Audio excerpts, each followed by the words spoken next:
Sister స్ట్రోక్తో KTR చిన్న మెదడు చితికిపోయింది. అందుకనే ఇష్టానుసారంగా మాట్లాడుతున్నాడు.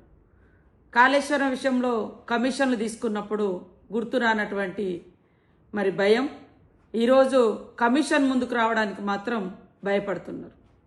దాన్ని కప్పిపుచ్చుకోవడం కోసం ఈరోజు పిచ్చి పిచ్చిగా కాంగ్రెస్ పార్టీ బాంబులు పెట్టిందని మాట్లాడుతున్నాడు. కాళేశ్వరానికి నువ్వు అధికారంలో ఉండి ఎందుకు నిరూపించలేకపోయినావో ఒక్కసారి కేటీఆర్ గారు ఆత్మ పరిశీలన చేసుకొని ఈ అబద్ధాల పునాదుల మీద వాస్తవాలను కప్పిపుచ్చే ప్రయత్నం చేస్తూ ఉన్నావు.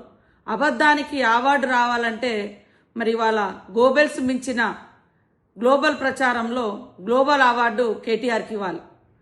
ఈ దేశంలో ఈ ప్రపంచంలో ఇప్పటి వరకు అబద్ధాలకు ప్రతినిధి గోబెల్స్ ఉంటే దాన్ని మించిపోయినటువంటి అబద్ధాలనే పునాదిగా చేసుకొని గత కొంతకాలంగా కేవలం అబద్ధాల పునాదులతో ఆయన పార్టీని ఆయన వ్యవస్థను నడిపించుకుంటున్నాడు. అందుకనే గోబెల్స్ ప్రచారకర్తగా అవార్డు ఎవరికి రావాలంటే కేటీఆర్కు గ్లోబల్లోనే గోబెల్స్ ప్రచారానికి గ్లోబల్లోనే కేటీఆర్కు మరి అవార్డు ఇస్తే చక్కగా బెస్ట్ అవార్డు గ్లోబల్లో వస్తుందని నేను అనుకుంటా ఉన్నా, నేను భావిస్తూ ఉన్నా.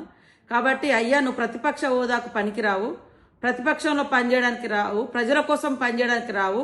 కానీ అవాస్తవాలను అద్భుతంగా తీర్చిదిద్ది గోబెల్స్ మించిన ప్రచారం చేయడంలో మరి అగ్రభాగాన ఉంటున్నందుకు నీకు గ్లోబల్ అవార్డు ఇస్తే బాగుంటుంది అని నేను నిజంగా ప్రపంచానికి తెలియజేస్తా ఉన్నా.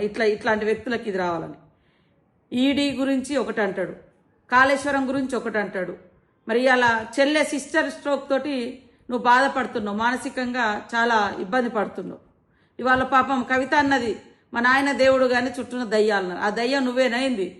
ఆ దయ్యంలో ఎన్ని అవతారాలు ఉంటాయో ఏమో అర్థం కాదు. దయ్యం అంటే రకరకాల వేషాలు ఇస్తుంది.